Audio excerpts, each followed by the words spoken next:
I have heard a lot of people say that sex is better without protection or whatever, but I guess you get so tempted to do it at the spur of the moment, so it just happens. They've heard the messages about protection over and over again, yet some teenagers just don't seem to get it. 16-year-old Skylin Garrett estimates of the 1,300 students at her school, at least half are dealing with pregnancy in one way or another. Because it's all around us and you see girls getting pregnant all the time. She came around and said, well, I'm pregnant, it hurting me.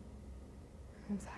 Pregnancy became real for Diamond Davis when she learned her older sister had a baby on the way. I wanted to see my sister play basketball at Tennessee. That's the place she always wanted to go, so.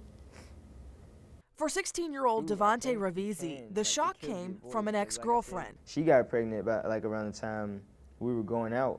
It wasn't my baby, but at the same time, just the feelings that I had for her, it was like, wow. Now 18, Shantria Frazier says she didn't even realize she was pregnant until she was more than 3 months along. I just thought everything was over. I just thought my life was over. I was scared. A child herself, only in the 8th grade, her fear was how she would tell her mother. I wrote this long note just to get my emotions out and stuff. And then I was going to show her, so I tore it up and I threw some of it in the dumpster and I left some of it in a bag in the house. I seen the word pregnant on a big piece of paper. And that kind of got my attention. If I could get past this baby stage, then I thought I can go on with life, but right then my life stopped. Everything just stopped. Now a senior in high school, she has dreams of attending Auburn or Tennessee State University. In hindsight, she admits to being careless then.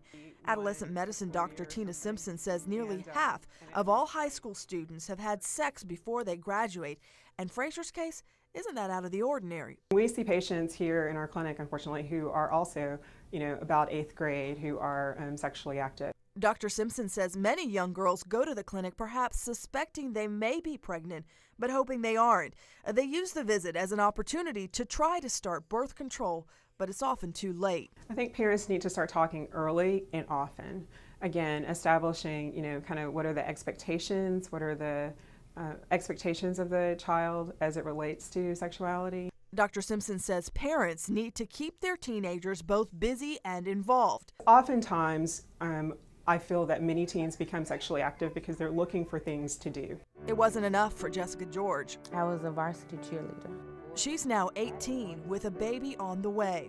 I tried out, I made the team on varsity again, and in May, my period didn't come on, so I was worried about that. I was like, well, I'm a cheerleader, I can't be pregnant. She quit the squad and is now focused on becoming a mother, graduating high school, and figuring out how she'll go on to college.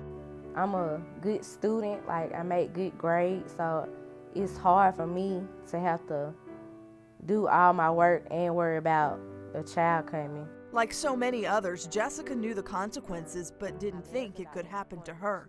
In Alabama, teenagers as young as 14 can get hormonal birth control without parental consent. And while the contraceptives may keep them from getting pregnant as long as they take them, they are by no means the answer to the bigger problems surrounding teenage pregnancy. While you can do this, it's really important to have that open conversation with your parents.